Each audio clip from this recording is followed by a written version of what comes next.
Hello दोस्तों, dream of Bharat के online classes में आप सभी लोगों का स्वागत है। दोस्तों, पुनः हम क्लास को कंटिन्यू करेंगे और ऐतिहासिक शासकों की श्रृंखला में आज जो हम बात करेंगे वह है कण्व वंश के बारे में। इससे पहले आपने देखा कि शुंग शासकों के बारे में हमने पूरा डिटेल से चर्चा किया था और आज जो चर्चा करेंगे वो कण्व वंश है।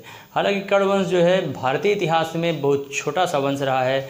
मात्र लगभग 30-35 वर्षों तक इसने शासन किया और इसके कण्व शासकों के बारे में लगभग 4 शासकों के बारे में जो है हमें कुछ जानकारी प्राप्त हुई है। हालांकि जो है इसका इतिहास लगभग अंधकार में रहा है। इन्होंने जो है कहाँ पे शासन किया था इसका बहुत ज़्यादा प्रत्यक्ष प्रमाण नहीं मिलता है। हालांकि कुछ जगहों पे साक्ष्य मिलता है कि इन्होंने पाटलिपुत्र पे ही शासन किया था। चूँकि आप जानते हैं कि शुंग वंश के अंतिम शासक देवभूत की हत्या जो है उसके ब्राह्मण अमात्य वासुदेव के द्वारा कर दी जाती है। और फाइनली जो है जिस नवीन वंश की स्थापना की, शुंग वंश के ध्वंसावशेषों पर जिस नवीन वंश की स्थापना हुई उसे कण्व वंश अथवा कण्वायन वंश के नाम से जाना गया। उसे कण्व वंश अथवा कण्वायन वंश के नाम से जाना गया। और कण्व वंश का पहला शासक जो था, संस्थापक, वह वासुदेव था। हर्षचरित के अनुसार, बाणभट्ट के हर्षचरित से यह ज्ञात होता है कि वासुदेव ने चूँकि शुंग वंश का अंतिम शासक देवभूति था और देवभूति के अमात्य वासुदेव ने जो है रानी के वेश में उसके दासी की पुत्री बनकर जो है कामोवश होकर के उसको जो है कामवश में उत्तेजित करके उसकी हत्या कर दी। और जबकि विष्णु पुराण में यह उल्लेख किया गया है कि कण्व शासक जो है शुंगों को मार करके और पृथ्वी पर शासन करेंगे तथा भारत को जो है विदेशी शासकों से भारत को जो है भारत भूमि को वो सुरक्षित रखेंगे, ऐसा उल्लेख किया गया है। हालांकि कण्व वंश के जो शासक थे, कण्व वंश के शासक भी ब्राह्मण थे और इन्होंने भी जो शुंग शासकों ने वैदिक धर्म को पुनर्स्थापित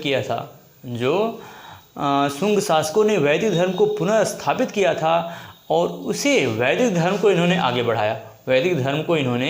आगे बढ़ाया और यथास्थिति में जो है उन्होंने बनाए रखा। और लगभग 35 वर्षों तक शासन करने के बाद जो है इसका अंतिम जो शासक था, प्रथम शासक संस्थापक जो था कण्व वंश का, वह वासुदेव कण्व था। जबकि अंतिम शासक जो था वह इसका सुशर्मन था। सुशर्मन की हत्या 27 BC में जो है अगर आप देखेंगे तो आंध्र शासक पुलवामी प्रथम के द्वारा जो है, अथवा उसी को सिमुक भी कहा जाता है, पुलवामी प्रथम अथवा सिमुक के द्वारा जो है इसकी हत्या कर दी गई। और फाइनली जिस नवीन वंश की स्थापना की जाती है उसे सातवाहन अथवा आंध्र सातवाहन के नाम से जाना जाता है। तो वासुदेव कण्व जो था यह 72 BC से लेकर के 63 BC तक शासन किया। 72 BC से लेकर के 63 BC तक शासन किया।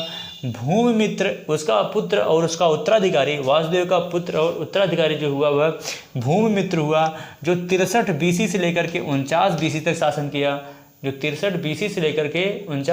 शासन किया।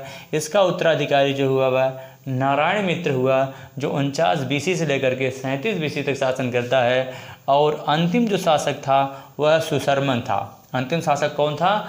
सुशर्मन था, जो 37 BC से लेकर के 27 BC तक शासन करता है। और इसकी हत्या जो है सिमुक के द्वारा, आंध्र शासक सिमुक द्वारा इसकी हत्या कर दी गई। और इसकी हत्या करके जो है एक नवीन वंश की स्थापना की गई।